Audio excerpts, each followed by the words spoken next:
Luna, kamu liatin si Vici. Si Vici mah lagi berjemur, jangan diganggu. Ya. Berjemur juga. Cepat sembuh flu-nya ya, pinter. Cepat sembuh. Udupnya. Udupnya. Oh, ngeunah dikieukeun ngeunah.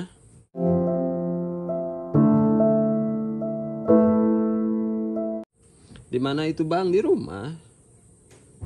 Pegawainya berapa Bang? Ada 3 orang. Kok nggak galak? Iya, kita pelihara dari kecil, dari umur 2 bulan dan beli dari breeder yang punya kompetensi ya. Jadi punya kompetensi itu dia ngerawat dari umur 0 hari sampai umur 2 bulan dengan tangan sendiri, jadi hand feeding. Nah, ketika kita beli umur 2 bulan, pasti udah terbiasa dengan tangan manusia kan, dan sudah jinak. Nah, jadi ketika kita beli umur 2 bulan, ya udah jinak aja. Nah, jadi sampai segede gini dia udah ngerti siapa ownernya dan orang yang rawat dia dari kecil. Gitu friend eye. Wah, ngerawatnya simpel banget, ini mah nggak serepot kucing ras kecil kayak Maine Coon, British ya, Persia gitu. Dia mah simpel banget lah. Bang, bunyinya gimana? Kayak kucing biasa. Ada ngeong-ngeongnya, cuman lebih melengking dia. Beli di mana alamatnya? Alamatnya di Afrika, di Rusia dan di Ukraina kalau mau impor ya. Kalau mau beli di tempat kita harus tunggu sabar anaknya lahir, karena yang belinya juga waiting list, harus reservasi dulu. Ingusnya kita bersihin dulu. Nah, si Luna ini Desember kemarin kena flu. Sekarang Januari ini cuacanya udah mulai bagus. Ya udah mau sembuh sih, tapi masih ada aja nih umbelnya. Ya. Piara citah Bang, insya Allah nanti kita suatu saat punya citah ya. Reservasinya di mana ya? Di sini. Ada kontaknya di profil ya, silahkan di japri aja. Harga anaknya umur 2 bulan 150 juta. Enak ya badan kamu, anget. Dah sembuh flu-nya, bentar lagi kamu kawin juga kan? Toh, kuen keluar ulin jauh. Oh, pada mau Nur, Elovi, keluar. Apa? Udah sana main. Tadi tuh, ulin, nu jauh. Oh, si Amur mah langsung tuh ngasah. AMF, terima kasih giftnya AMF. Makasih yang udah tap-tap, yang udah kasih karurus amat. Nah, ya gini ceritanya. Jadi idealnya serval itu perutnya nggak boleh gini ya. Karakal itu perutnya nggak boleh gini nih. Ini kegendutan, ya. Obesitas dia, ini harus diturunin beratnya. Idealnya kucing karakal perutnya harus cekung. Ini ideal. Jadi bukan kurus. Orang Indonesia suka salah kaprah. Jadi kucing itu harus gendut. Kalau gendut itu sehat. Kucing itu lucu kalau gendut. Padahal salah. Gendut itu sumber masalah ya. Karena banyak menimbulkan penyakit. Nah, kalau kucing kurus, kita lihat perutnya. Kalau tulang iga di perutnya kelihatan, itu berarti kurus ya. Dan juga kalau tulang punggungnya kelihatan nih, tulangnya sampai nempel dengan kulit, nah itu berarti kurus ya. Kalau ini enggak, dia berotot. Nah, jadi friend eye di rumah orang Indonesia terutama ya, jangan salah kaprah kalau kucing gendut itu sehat, kucing gendut itu lucu, itu salah ya. Jadi kita nggak boleh egois, kita pengen kucing kita gendut supaya kelihatan lucu sama orang lain ya. Padahal dia tersiksa, jalan aja lambat. Nah, makanya kucing itu bukan harus gendut, tapi harus ideal. Disesuaikan dengan postur tubuhnya, panjang lebar ya, tinggi, terus struktur tulangnya. Itu harus dicocokkan, dan masing-masing individu kucing beda ya. Kebutuhan berat badannya yang ideal harus seperti apa ya. Nah, itu jadi makanya kenapa kita kasih tahu buat friend eye di rumah, supaya friend eye kalau pelihara kucing jangan mau dibikin gendut, kasihan ya. Gitu. Makan rumput ya bagus buat pencernaan kucing, dan si kucing ini perlu hairball. Hairball itu apa? Dia perlu muntah. Karena ketika dia grooming nih, dia kan jilat-jilat kakinya, tangannya ya, badannya. Itu kan banyak bulu yang ketelan sama dia. Nah, bulu yang ketelan sama dia itu nggak bisa dia keluarin lewat kotoran ya. Nggak bisa tuh bulunya keluar lewat kotoran. Nah caranya gimana? Caranya dia harus muntahin si bulunya itu.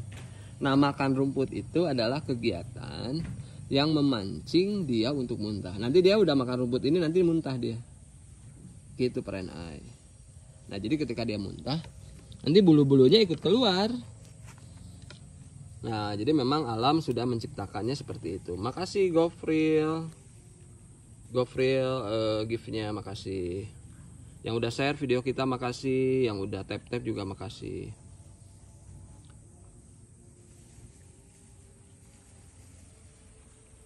Makasih Bang Tobi, Bang Satpa makasih. Nah, walah pantesan kucingku kenapa pas habis makan rumput terus muntah. Iya itu ya. Gitu perenai.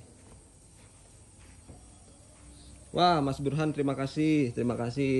Semoga ada manfaatnya ya kita sharing-sharing. Nah jadi mungkin ada yang bertanya-tanya kenapa sih saya harus pelihara kucing hutan ini ya, kucing hutan Afrika ini. Ya memang satu ya, manusia itu memang selalu ada aja kerjaan ya. Pengennya selalu puas, pengennya selalu berlebih dari orang lain, yaitu sifat manusia ya, alami pada dasarnya. Nah cuman mungkin bedanya kalau kita kan cat lover nih. Nah kita tahu kalau dia di habitat aslinya ya di Afrika, dia itu posisinya makin kesini itu makin berkurang populasinya. Karena di Afrika itu dia kalau nyari mangsa sekarang mangsanya itu sangat terbatas dan bersaing dengan predator lain. Itu udah secara alami gitu ya, memang itu juga nggak bisa campur tangan manusia untuk ngatur ekosistem. Nah kemudian juga dia bisa dimangsa sama predator yang lebih besar.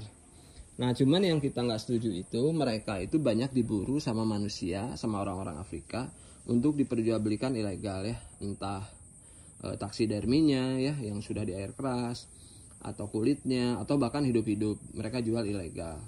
Dan mereka juga banyak diburu karena mereka jadi hama buat peternakan warganya Afrika. Jadi warga Afrika punya peternakan, misalkan peternakan unggas atau mamalia gitu ya. Nah karena dia sangat terdesak untuk cari mangsa, akhirnya dia masuk ke peternakan warga dan akhirnya dibunuh gitu. Nah akhirnya cat lover di Afrika, di Rusia dan di Ukraina ya akhirnya ngebreed mereka lah. Nah jadi walaupun mereka ini hewan apendik, termasuk golongan apendik 2, hewan langka yang dilindungi ya, tapi bisa diperjualbelikan karena populasinya banyak dibreed sama orang ya. Itu perenai ceritanya. Nah, kenapa mereka hidup bareng sama kita di sini akan lebih terjamin? Karena kan kalau kita cat lover bukan kebun binatang ya. Kalau kebun binatang ngasih makan mereka tergantung dari banyaknya pengunjung dan tergantung uang yang masuk ya. Ya kita banyak lah contoh kebun binatang yang hewannya banyak yang terlantar juga ya, karena memang kebun binatangnya sepi, ngasih makannya juga jadi terbatas ya. Nah kalau di kita di sini kita ngeluarin uang sendiri buat hidupnya mereka dan nggak mungkin mereka kita siksa ya. Jadi mereka kita jamin makanannya gitu. Nah adapun nanti ada yang mau anaknya, ada maharnya, ada nilai nominalnya ya. Itu sebenarnya bukan bonus, itu dampak dari kita merawat mereka dengan baik ya. Jadi kalau ada anaknya ada yang mau, ya itu dampak dari kita merawat mereka. Karena orang-orang yang beli itu orang-orang yang ngerti, yang paham dan lihat kita sebagai breeder gitu. Nah biasanya seperti itu ya. Jadi kita bukan memang murni bisnis untuk nyari duit dari anakannya gitu perenai. Dan saya juga lepas ke orang, nggak sembarang orang yang memang dia cuma punya duit doang ya, tapi dia nggak punya kapabilitas untuk merawatnya dengan baik. Jadi juga saya pilih-pilih orang juga. Jadi ketika ada calon adopter yang datang ke sini, saya juga lihat orangnya seperti apa ya. Jadi nggak sembarangan.